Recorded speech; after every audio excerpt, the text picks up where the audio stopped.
Welcome to the Red Letters Podcast. In this podcast, we explore topics that can be life transforming while delivering a message of hope.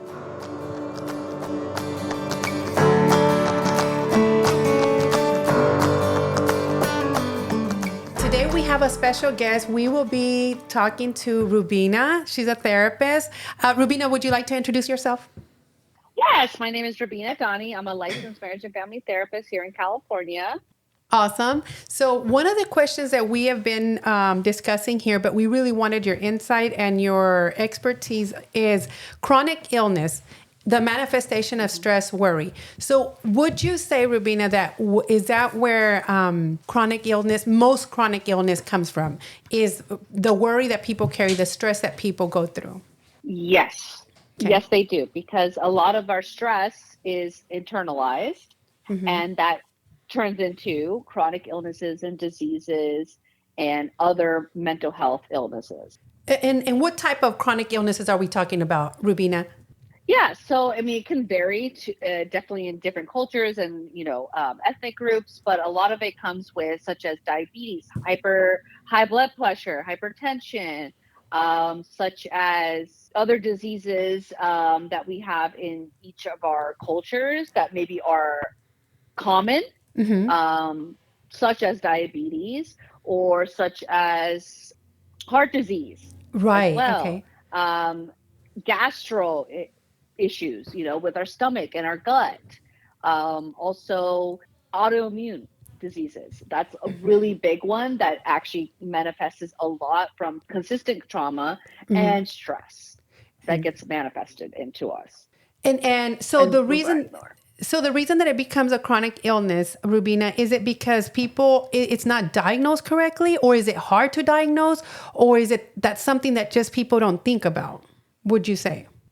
Well, the thing is, it gets unnoticed and undiagnosed because a lot of Western medicine has now taken the body in separate components. Okay. And so they don't look at it as a whole. And, stress is the number one killer still to this day, because of the fact that a lot of people do not address it, or they don't have the coping skills to manage their stress, right? Or they also numb it away, party it away, constantly have a lot of sex to not feel, or consistently be busy so that they don't feel. And then they add on more stress, right? And so this is where a lot of people and a lot of, medical diagnoses don't really address stress in these ways. And a lot of those tests that Western medicine has, when there's no answer, or I guess no reason that they find, usually is because of stress.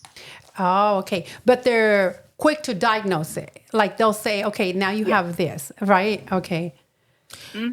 But they don't look at your stress levels and and the trauma and what you've been through, since childhood, right? They're just looking at what is presented to them in front of them and what the tests are saying. Right, exactly. Okay. Is it possible to either explain or help us understand how the emotion of worry or stress, how it converts into affecting our body? Yes, of course. So with stress and worries, right, a lot of that worry comes from anxiety, which is also driven by fear.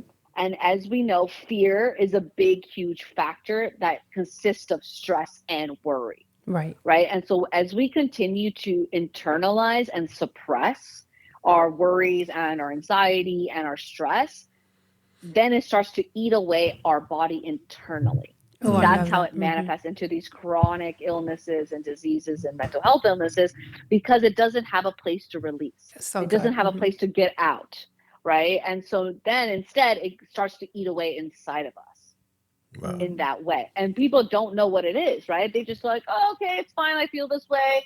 I'm just going to keep going and moving on, right? Instead of addressing it. And I love this quote that I don't know if anyone has heard of, but get rest before the rest gets you. Oh, that's good. Wow. Okay. Yeah. Right. Because a lot of our bodies will actually tell us, and we just don't listen. That's why when we get sick, it's forcing us to rest. Yes. Because you have been stressed and you've been on that level of stress and anxiety and fear, or whatever trauma that's coming up. And so your body's like, okay, I'm going to force you to rest then by being sick. Right. Right. And so that's why me as a therapist, I do specialize in trauma for these reasons, because, we want to have sacred rest. We want to Right. have intentional rest before it actually gets us. Right. Because that's our body signaling to us, you're not paying attention to me. You're taking on too much. You're not addressing all the stress you're taking in. Rubina, I had a question. How about Crohn's disease? I know someone that has Crohn's disease and is going through depression. What would you say about that? Yeah. So again, like as I said before, there's different varieties of illnesses that can come out, right? That is catered to each person.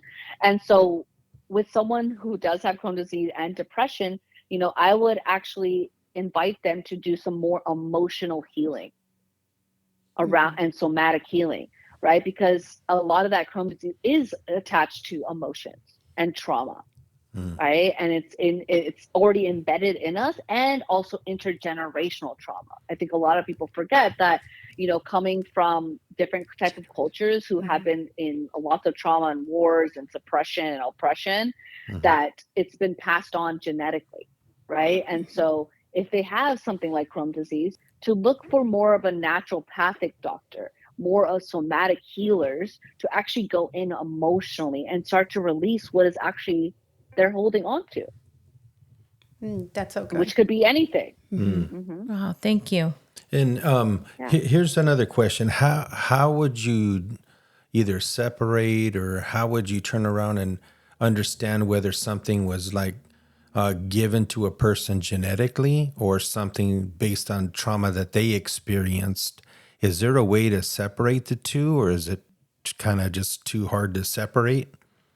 Do you know? Well, there is now definitely more studies being shown where it is genetics, but also the trauma that we do experience from childhood. So there are now coming up with definitely assessments and studies and research around that. It's more definitely in Europe, not necessarily in America, but in Europe, they actually have all that going on. But there is. And that's where, when you start your healing journey and you start to do like somatic healing, right? And also going in and learning about your genetics, learning about your family history, right? That's what intergenerational trauma healing is really learning your background, even back 3 generations back. So that you can start to determine, okay, is it coming from genetics also, or is it coming from my trauma? And it can also be both. And a lot of it is both. Okay. That's and good. like right now, that's why a lot of us, are specifically trying to heal those parts so that we don't continue to pass it on to our children and environments and spaces. Right. So it's a combination, but it's your own journey that you're going to figure out how much of it actually is generational and genetics versus actually coming from your own. And on some of the illnesses, is there certain like tendencies where, certain type of trauma, what do you call it, when it manifests in the body, it's diabetes or cancer, heart disease. Is there certain tendencies that like certain emotional things that happen translates into certain typical illnesses to the body? So we don't know that specifically. We can't link if you have childhood trauma, that's going to link to heart disease. We don't really know that, because each person is different. Right? Our brain's different, our bodies are different, everybody in those ways, and how we receive it and internalize. So there isn't actually a way to really distinguish that in that way. But just knowing that as much as you suppress the trauma, it can manifest into these. So you have more of a chance of getting some of these predisposable conditions, illnesses that are in the culture. Yeah, exactly. Sorry. There we go. I was looking for the word. Conditions that are already in your family line or in your ethnicity culture, right? I'm Indian. So there's a lot of hypertension, a lot of diabetes, a lot of heart disease, and it might be different in a Latin culture, right? And versus Middle Eastern versus Caucasian versus Asian. There's so many different kinds that come in, but that's where you can look deeper into yours Right. Got it. Yeah, because Does that help? Yeah, it does. The reason why I was asking that specific question because a friend of mine had given me like this big reference book, and like it said, if you were lactose intolerant, then there's probably this, and this that you could have been going through. And he had shared that there were certain testimonies that were happening like that. But for me, I just didn't know how much weight that really carries, or if it was just, a good way to package, that those tendencies. Yeah, I mean, I would love to know what that book is, but yeah, I mean, definitely there's always theories, Got it. right? Got it. But we don't really actually know, right? Unless you do your own research, because again, each person is the expert of their own bodies and their mind, and then their life. So you need to see what resonates with you and actually fits you. And it's like, okay, let me go check. Is that true for me and my family and my family line? It might be, and it might not be. Perfect. And we probably should have asked this question earlier, but to somebody who's listening, how could they possibly examine themselves to see if they even have a chronic illness? Is there a way to, like, some little red flags that could kind of, hey, there's something you should consider addressing? I don't know if that's the best way to ask that question. Yeah. So, I mean, there's different ways, again, to go and check on that. If you're presenting symptoms of an autoimmune disease, chronic illnesses, then definitely get checked up, right? Either by integrative doctor or a naturopathic doctor. Those are the ones I recommend because they go a little bit deeper than necessarily the general doctors do. Okay. They actually do a much more deeper, in-depth blood work that actually can tell you in a more in-depth way. Such as like if, hormonically, if something's imbalanced, they can see which actually hormone is imbalanced versus like when you go to the general doctor, they kind of just do a panel and they don't really know which one is the exact hormone that's off, but everything looks okay. Okay. So it's more about researching your own self, also finding somatic psychologists, which are working around the body and the mind and tapping into your body to see what is actually there somatically. Like injuries also tell us a story, right? When you press on something and it's hurting, what's coming up? What's the story that's coming up? What's the memory that's coming up? That's somatic. And when you say injury, we're not a physical injury. It's just when you say you're pressing on something, like why is my chest feeling this way? What's coming up for me, or why do I feel like I can't breathe in certain situations? That's what you're referring to. Yes, and also injuries too. Okay. It can go both as well. Like if you have a sprained ankle and it's coming back up like 30 years later, maybe we need to go address why is it coming back up again for you now, Right. emotionally. Oh, wow. Right? And what's popping up in your life right now of why that's coming up for you. Right? Because again, our body holds so much trauma as well. So again, it's around looking deeper into you, into your health, into what have you experienced, right? What are your genetics, your family background, and then going and finding the practitioners that can actually help you to evaluate that with you. Okay, awesome. That's good. And when you say, if you could speak a little more, Rubina, on what do you mean by the whole body? So the whole body, in the sense of, so me as a therapist, I do integrative work in the sense of I look at my client as the whole body, mind, body, and soul. Okay. Right? And Western medicine, a lot of it is very component. They just look at one part of the body. They don't look at the whole part of the body. Right. That's why it's hard for them to address a lot of things because they're just looking at one particular part of your body versus the whole. So like going to acupuncture, such as like that, they look at the whole body. Okay. Right? Holistic medicine, any holistic medicine, Eastern medicine, anyone who's integrative, naturopathic, like all of them look at the whole body, which is mind, body, and soul. Right? So they tap into all three of that to see what is linked, what's actually affecting all three as the whole body, right? Because a lot of Western medicine, they give you medication for one particular part, but then another thing surfaces back up. Okay. Right? So it's not a whole body treatment. No. Right? When you go to like a naturopathic or acupuncturist, they'll actually treat you as a whole body. Okay. Right? Like, okay, what's happening here versus, okay, what's happening there? And then it's linked to this. Like your Right. lungs are linked to grief, right? Liver's linked to anger, things like that. Rubina, another question. Can you kind of go more in depth of what is somatic healing and what all that? Yeah. Yeah. Of course, yeah. Somatic healing, I know, is coming out new in those ways, but somatic healing in psychology is pretty much tapping into the body even more, not just the mind, but the body. So it's like, such as I said, our body holds so much trauma, Mm-hmm. right? So for instance, if I have like a shoulder injury and it's coming back up and flaring back up again, right? Mm-hmm. To go in and address, okay, let's address that injury as well. Where did it come from? Why is it coming up now? And then how can we actually release it? How can we support it to heal better? Right? So such as doing maybe actually massages where they are actually allowing you to feel the emotion that comes up in that injury, for example. Mm-hmm. Right? And so somatic healing is really just going deeper into the body to release the trauma in our body. Okay. So that's pretty much that's like the short version of it, Mm-hmm. if you want to say, but Mhm. it's tapping into the body because really our body's our first brain and the second one is the one in our head. Oh, okay. So it's releasing that emotion, that deep-seated emotion that's in within your body, and it's gone. It's done through therapy, like touch therapy, where they touch you. It could be in different ways. And I didn't mean to say it Yeah, like that, but so yeah. yeah, they will definitely ask, but for sure, yeah, they go and help you to understand, okay, all parts, right, of you is getting affected, right? Right. Emotionally, mentally, and your body, physically. Mm-hmm. So that's how they go in.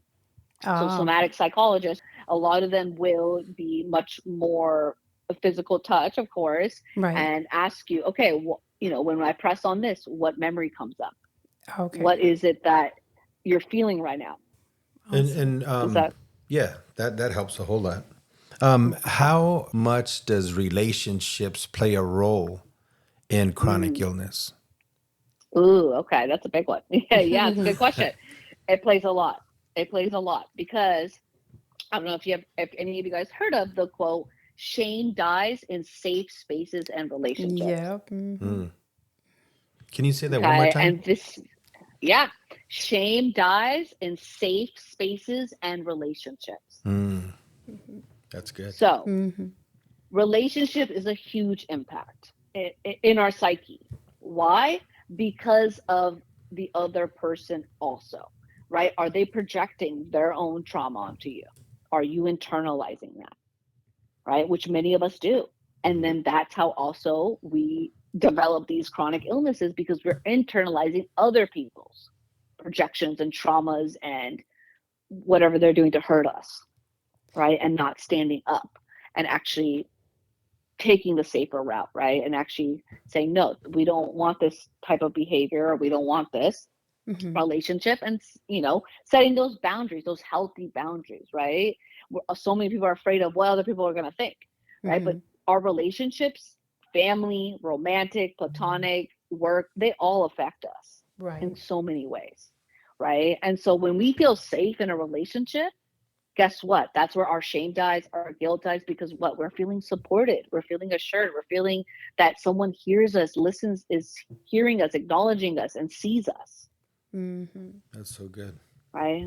Yeah. And so when relationships that are impactful, that are traumatic, right? When like childhood trauma, Mm-hmm. that sits with us for the rest of our lives. And then we start to go toward people who are similar without knowing why.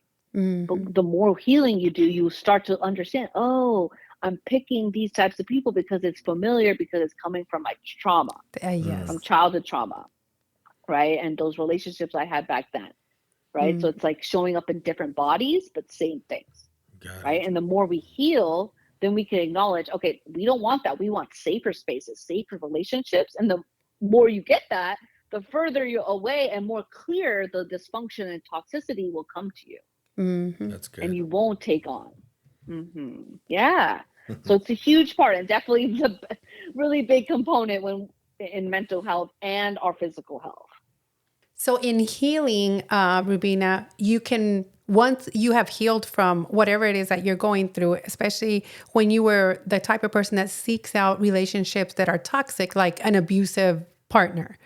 But once you're Mm-hmm. healed, you know it because you automatically see it in the other person, right? Or Well, you the thing can is, see the red flags. you can start to develop that. Yes, the clarity. Okay. Yes. I mean, healing's a lifelong journey. So of course we're always going to get tripped up because our survival and what we learn in our subconscious is still there. Right. Right. So Okay. it's constantly being aware of it and also taking the action to not continue to go into it. Right. Because that's the Directly. hardest part. Yeah. It's like you could be aware of it, but are you able to take action and not be part of it and actually walk away and Okay. go towards what is actually healthy for you? Okay. I don't know if this makes sense or not, but it's actually when you mentioned subconscious mind, can you or can let's say if someone as a child goes through some kind of traumatic situation and grows up, or let's say their subconscious starts attaining things that maybe they put in the back of their mind, can it actually, without them knowing, affect them later on in life? So what I'm hearing is like whatever happens as a child and it gets pushed in your Stuck. subconscious kind of resurface back up as an adult. Yes.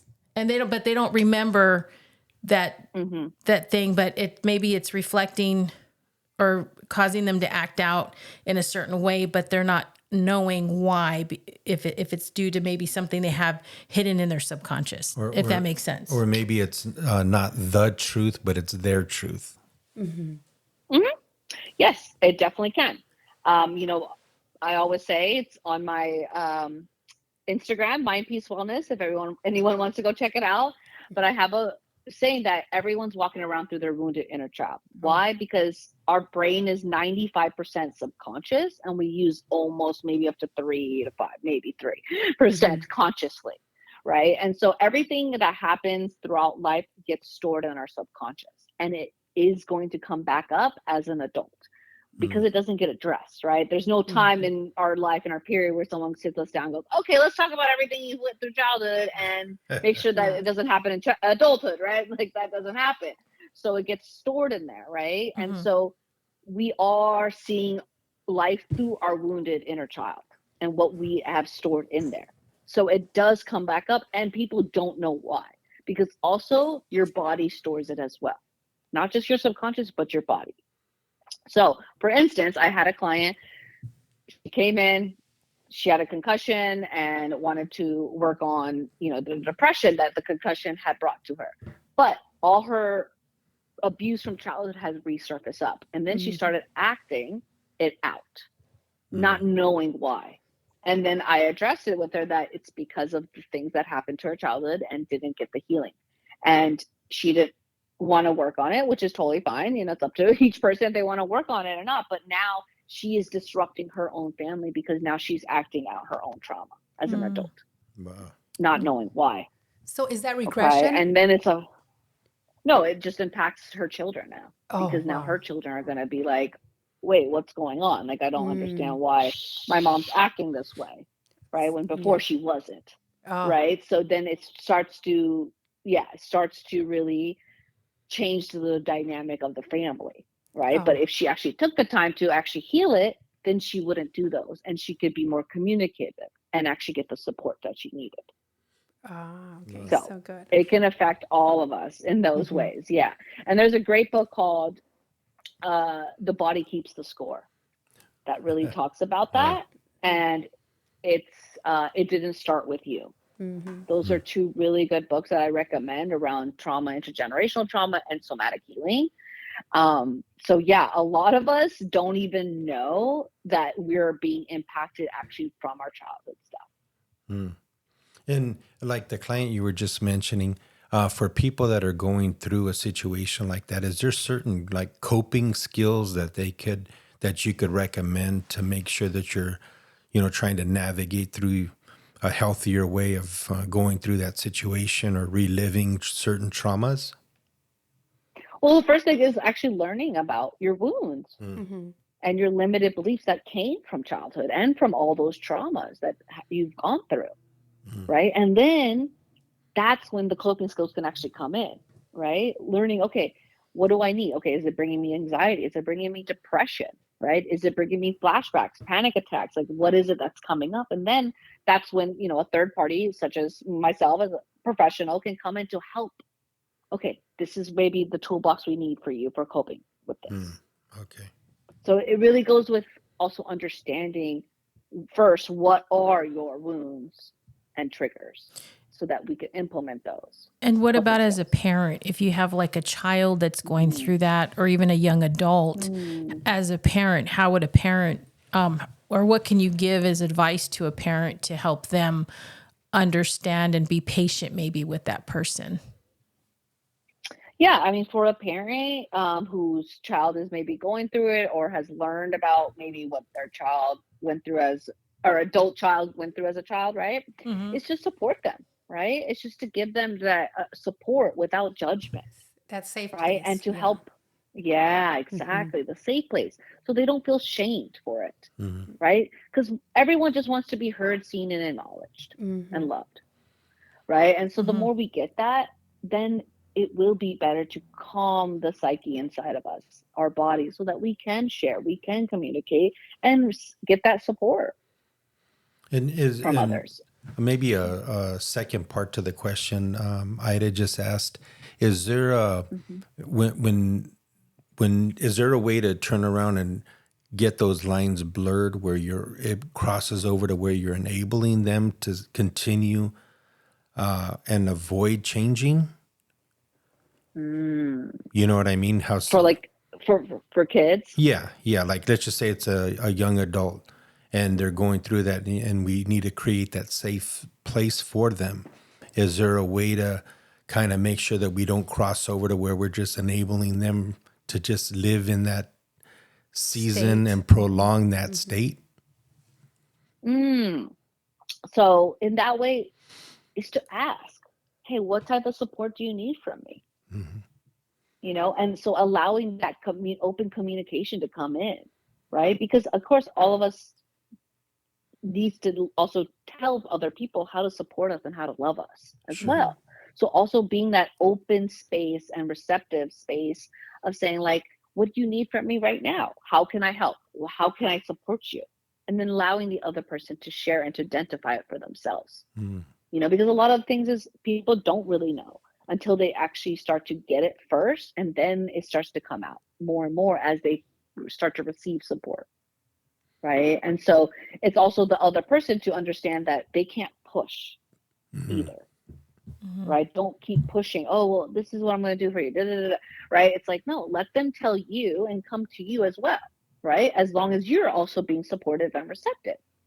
You know, that's why there's so much more now gentle parenting out there, emotionally focused parenting, that we're teaching as therapists now, right? Which is instead of timeouts, we're teaching calming corners, Mm-hmm. right? Which is learning how to actually regulate and be okay with all your emotions, right? And using the tools to move through it, rather than, oh, take a timeout, sit in the corner and just sit with those thoughts with nothing there. That makes it worse, because Right. then they're learning to dismiss their emotions, Mm-hmm. right? Versus calming corners are, hey, I'm learning how to deal with my emotions and actually master them and regulate them. Mm. So they're Mm-hmm. not scary, right? So those are kind of the difference that we're also teaching now, right, to parents, emotionally focused parenting, right? Is to actually not be afraid of those emotions and talk to the child, right? What are you feeling? Are you okay? What do you need right now? Does that also And apply you to see how adults, much, Rubina? To adult yeah, children? that can Okay. also be very helpful for adult children, especially if they didn't get it when they were young, Ah, okay. right? And it's because, again, right, everyone wants to be acknowledged, seen, and heard. Mm-hmm. So even doing it to adult children, teenagers, all of that, like, it helps because, again, it's going to help them to identify, what is it that I'm feeling? What is it that I need? Mm-hmm. Yeah. I have Does that a. kind of Oh, answer? Mm-hmm. does that answer Yeah, your no, guys' question? definitely. Yes. Thank you. Yeah, thank you. And Rubina, I wanted to ask you because you helped me with this, and I thought, oh my God, I couldn't believe that it happened. But Mm-hmm. I was in a car accident, you guys know, and I started getting really bad stomach issues. And I went to the doctor, and they put me on medication for acid reflux and all this other crap.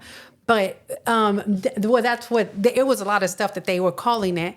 And I ended up talking to Rubina, and she helped me identify what anxiety was.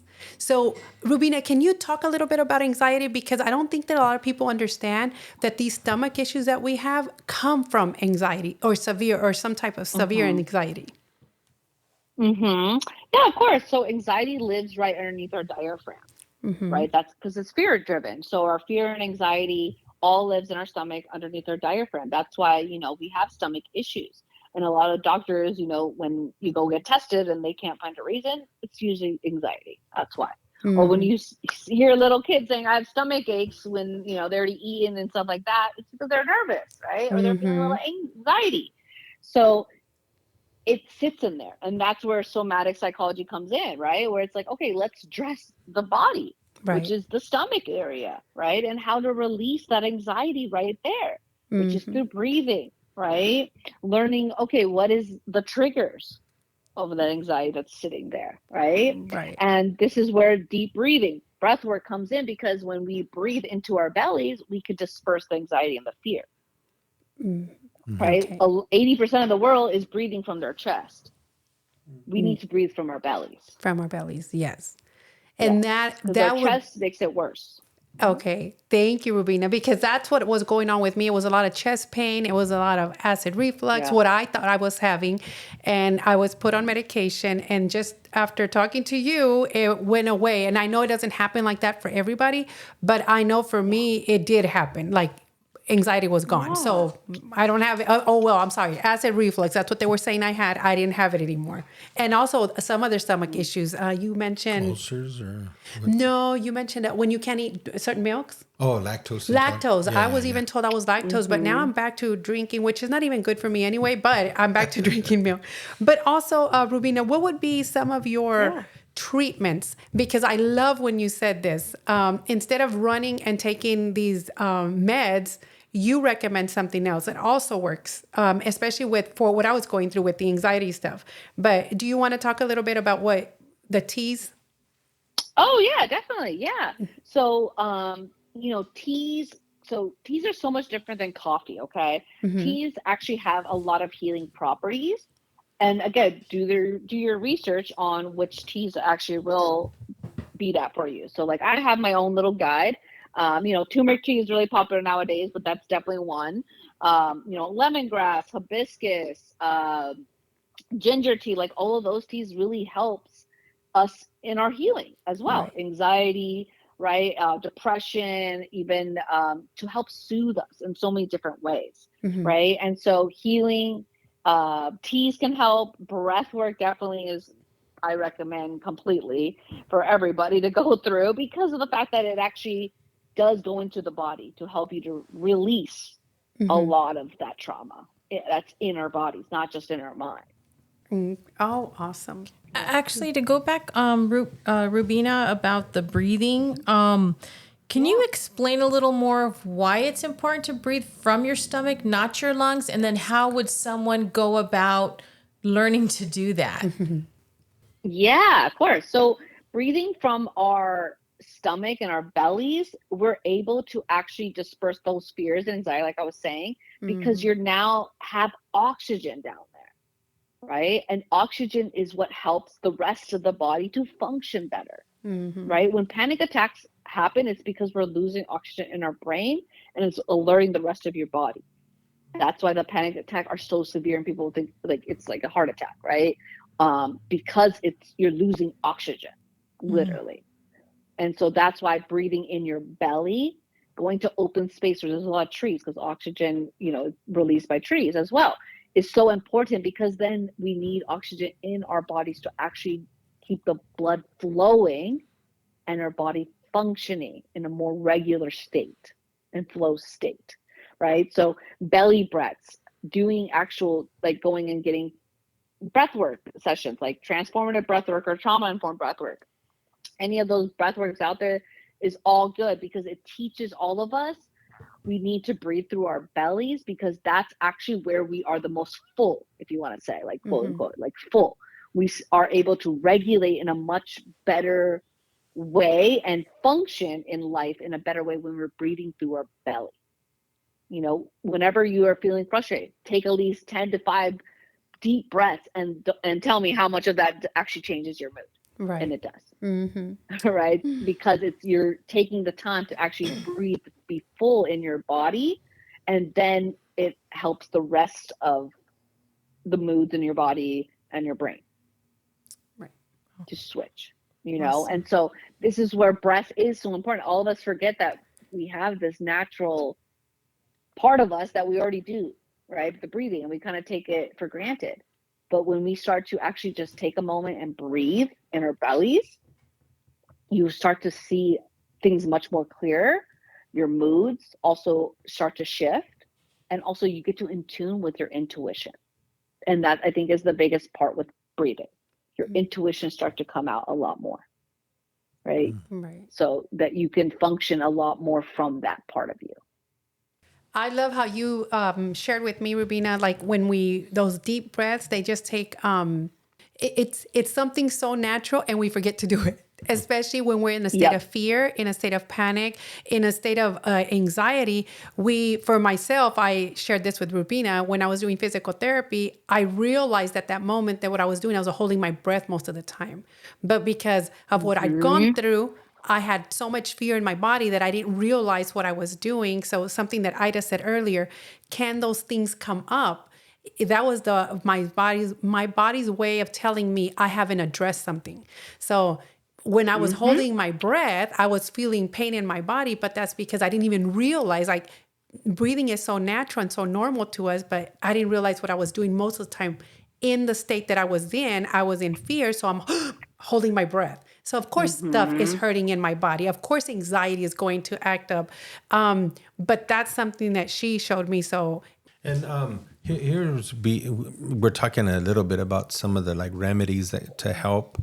How would like laughter? I know it sounds a little weird, but laughter or joy, how does that kind of play a role in kind of like because I've heard it before where it says laughter is like medicine, and that it takes more muscles in your face to throw a frown than it is to smile.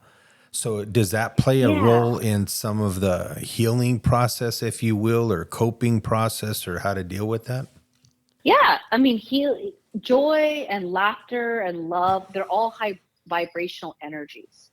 So it helps healing, right? It raises our vibration. It cleanses more of our vibration as well, right? And our energies, because we're in that state of joy, happiness, and laughter, right? Our nervous system isn't triggered. It doesn't have to be in survival. It's able to relax in those vibrations, in those emotions.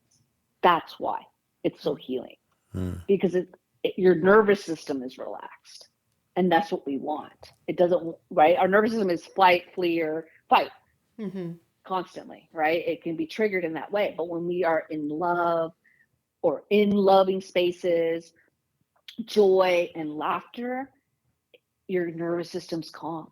It's able to relax. It's able to enjoy and receive. And that's what makes it different And that and healing, right? Because that's what makes it helpful. Sorry, go ahead. no, and that would also include. I know you mentioned it earlier, rest and how important that is. Can you explain that a little better? Yeah, rest is something that we all need because our bodies, we take our bodies for granted so many times because why? Society's always like, go, go, go, go, go, go, go. Do this, do that, right? But no one's actually taking the time to go, okay, what is my body feeling right now? Maybe I just want to relax. Maybe I just want to sit by the pool. Maybe I want to get a massage, right? Because the more you restore your body, also, then these motions, like the dense motions, the depression, anxiety, they won't have any place to really sit with. Because why? You're taking care of your body. You're resting. You're not letting the stress overpower everything. Right? You're releasing the stress, right? You're regulating it, you're moving through it, right? So that it gets out of your body. Because that's the whole point. We don't want it to be in your body. We want it out of your body. Right? So when you actually rest, you can stay in tune with yourself. You can check in with yourself. Okay, what is it that I'm feeling? What do I need right now to feel supported or to feel relaxed? Right? And it's learning your body, because your body is the biggest brain. Then the second is the one in our head. And people don't realize that your body's always going to signal to you first what's happening in your mind. Yeah, because Yeah. I brought that up because you had mentioned it earlier, but then also a long time ago, I have a uncle that every Monday night, the whole family knows, don't call him Monday night because he won't answer. He's an engineer, active life, during the week, on the weekends, but come Monday, right after work, he'll come home, eat dinner like 3, 4 o'clock, and he'll go to sleep until the following morning. And he uses that Monday night just to get his rest up. And I guess because he's one of the ones that's always told me that you have to listen to your body. And he had told me this years ago, and for years, as long as I can remember, Monday nights when he sleeps. And that's kind of why I was asking that question as well. And look at that. Amazing, right? He even said it. Listen to your body, because your body will tell you everything, not your mind, not your brain. Your brain works for your body, right? And I think society has that myth and has taught everybody, listen to your brain, mindset over matter, all of that stuff. Yeah, those are all great, but until you tap into your body, that's going to work. Yeah, that same uncle also said, he goes, Tony, he goes, women are more in tune with their body than men. Yes. Men never acknowledge their body. That's very true. Yeah. Yes. Is that because we're more emotional, Rubina? Because we can express our emotions more? No, because we have, we can create life. Well, okay, that's good. Yeah. That's why. We actually have you a win. portal inside of us. We have a portal. That's There you why. go. That's the difference. Okay. I love Women, our periods creating life. And the fact that is also women's intuition is much higher because of how much danger there are towards women. So for men, it's not as developed because women always have to go outside being hyper aware of their safety all the time, no matter what, right? Women's intuition is so much more stronger out there. Oh, nice. And that women's intuition, would that translate that women tend to use a little bit higher percentage of their brain than a man? Although men tend to say that we think with our heads and women think with their hearts. Yes, because of those parts that we had to develop as a woman to survive. That's why. So I actually wanted to ask Rubina, if there is an individual that hopefully is listening today and they seem to be just troubled, like, but I don't know what it is. I don't know what's going on with me, because I've heard this before. I just don't feel right now. And what does that mean? And it's happening more with our youth, and they just don't. So much going on and they just don't feel themselves. They'll say that, or I don't feel right, or I feel depressed. But I think that's a word that we use too much and kids just learned it. I guess, I don't know. But when they say I feel depressed, so what would you say to those individuals, that mom, that father, that they say, well, I just don't know what it is, but there's something in me, like I don't know what I feel. What would you say, and how would we start to even help somebody like that? Yeah, first is acknowledging that, okay, there might be something to address here. Doesn't mean it's a problem, right? Right. But it just means there's something going on, and to actually go and to find a therapist or a psychologist or a professional, mental health professional in that way, to start helping you with that, because a third party will help to acknowledge what's going on outside of you, right? Okay. When the family and yourself, like, you won't able to pick it out because you're in it. Right. And so that's why professionals were able to come in and say, okay, well, this is probably what's happening. Let's see if that is actually what's going on, and then start to do therapy and process through that. So what I recommend is either going to, either life coaches or, mental health professionals, just address it. And if they don't want to do that, right, it's just now first beginning with small things, such as like tapping into more, activities that can help them to sit with their emotion. That's right. good. And to help them to let it out. Right. Okay. That's why there's rage rooms now coming up everywhere. So people actually go in there and let their anger out, because that's actually healing. Anger is good until it turns into aggression. Then it's not good. But anger is good in the sense that it helps us to tell us what's actually going on too, because it helps to tell us, okay, we're feeling sad, but the anger is going to take the action. Okay. When you mentioned a rage room, what is that? I never heard of that. Oh yeah, there's actually one I think that popped up in San Diego now. So Rage Room is where they just have a bunch of like trash stuff where you can go in there and smash it. Oh, wow. Yeah. That's And it's crazy. very therapeutical. I used to do that a lot with my foster children when I ran a group home, is I would take them to Rage Rooms up in LA, and we would just put on whatever music, and then we first talked about what are they upset about. Family stuff, right? Abuse, whatever is coming up. And then I'm like, okay, go smash a bunch of stuff in there. And they go do it. And so much emotions come out after that. That's crazy. Crying, sadness, like all the other emotions behind that anger comes out. And it's so healing because you see it inside of them. Like a lot of them will just break down after it. Like they smash a bunch of things, they'll like sit in the corner and cry. Why? Because they haven't felt anything else besides anger in such a long time. Because when you first So it mentioned, helps you to move through it. no, when you first mentioned that, I was trying to wrap my head around what that was. So I'm glad you explained that. Because one time I had one of my sisters, she was going through a tough time, and she went up to Cowles Mountain, and I guess like 4 or 5 in the morning. And she told me after she went, she goes, I had to go up there. And when I got up there, I knew nobody was going to be up there. And I just screamed as long as I could, as many times as I could.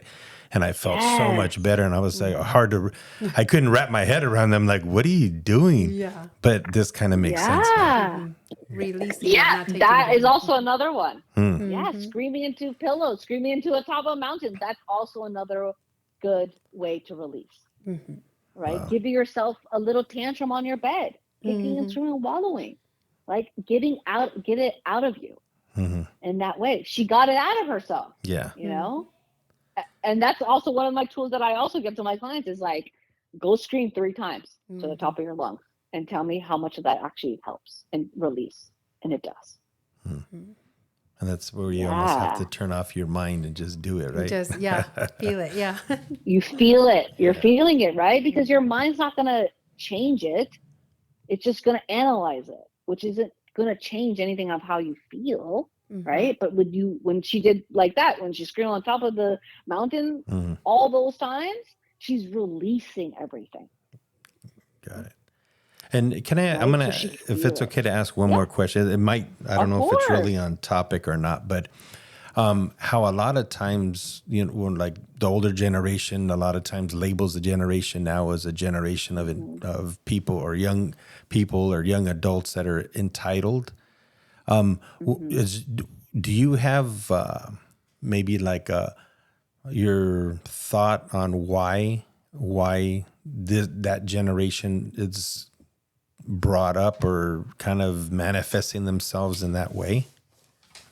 Like you talking about the older generation, like boomers? Well, no, not so much, but more like the younger generation, how it seems like they're more entitled than previous generations. I'm not saying all of them, but a lot of times the older generation will label them or say, yeah, this generation now, they're just entitled. Yeah. Okay. So I do have my own opinion. It's my own opinion. Sure. Okay. As a therapist here is, the older generation didn't question anything. They were taught, okay, yeah, work this job for 30 years. Don't say anything. Be treated like crap and then retire. Then you die. Right. They didn't question much in those ways. Versus this newer generation is now like, no, we want quality of life. That's why. And even when I taught prevention of burnout, that's exactly what I would say as well. Your life needs to be fruitful and vibrant outside of work. And your work should not be the main thing. In America, that is what is known. It's a workaholic nation, America. That's why a lot of this is changing, right? That's why a lot of these younger generations are like, no, we don't want this anymore because we want quality of life. We want to actually spend time with our families and our friends and people who love us and like do things that we love and not just work all the rest of our lives away. Right? Because if you go the rest of the world, like I'm not saying all parts of the world, but a lot of them, like if you go to Europe, I'm just taking for example, you don't work past 5 o'clock. It's actually against the law in many of those countries to work if the employer calls you after 5 o'clock to work. Wow. Like Germany. Okay. Spain, you work 4 days and they also give you time off for your period, your menstrual cycle. because again, women shouldn't be working when they're on their cycle, by the way. Okay, so there's things like that where we need to incorporate. So it's like these older generations are saying, "Oh, you guys they're saying they're lazy," but it's like no, they're actually trying to change the work environment where it's balanced more, right? It's not where life is around your work. It should be the other way around. Work should be around your life. That's so good. Yeah. Does that kind of help with that? Yeah. And in closing, Rubina, we want to thank you so much. Yeah, thank you very much. But really quickly, when she said around your work, this is your gift. I know that I thank you so much for on a Saturday morning doing this for us. But when you're working the 9 to 5, and that's what you're talking about, as opposed to serving your gift. When you serve your gift, I don't even think we see it as work. We just enjoy doing it. Is that? Also, yeah. Okay. Definitely. Yeah. I just wanted to make sure because that's how I took it. But so thank you, Rubina, and we want to thank our listeners for listening in. And I really hope that they can kind of see what's going on and start to do that work on themselves. If anybody out there is going through something. Of course, and thank you so much. And if anyone wants to find me, my Instagram, my website is Mind Peace Wellness. And it was my pleasure. And, I love talking about this stuff. So if anyone else has questions or anything else, come and find me on Instagram. Awesome. Thank you. Have a wonderful day. Thank you so much. Thank you. Bye.